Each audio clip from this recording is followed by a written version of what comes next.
In this video, you'll learn how to expand your catalog by listing used products on Amazon. After watching this video, you'll be able to list used products in eligible categories, select appropriate condition descriptions, and manage your used inventory effectively.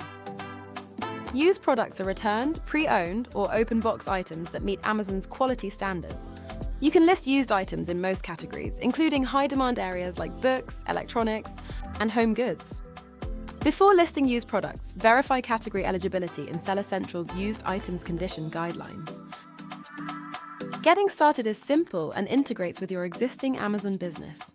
To list a used product, go to Add Products in Seller Central, search for your item using the product identifier.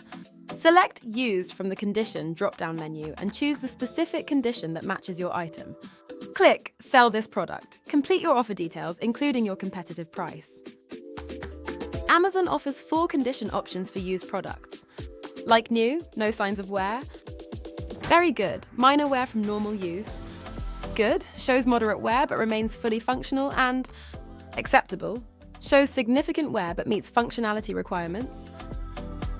When creating your listing, include detailed condition notes. Document any defects or signs of wear. Add clear photos showing the actual item's condition. Set competitive prices based on similar condition offerings. To manage your used inventory, go to Manage Inventory in Seller Central. Use the condition filter to view used items. Monitor stock levels and performance metrics. Review the Used Items Condition Guidelines and learn more on how to sell used products on Amazon in Seller Help.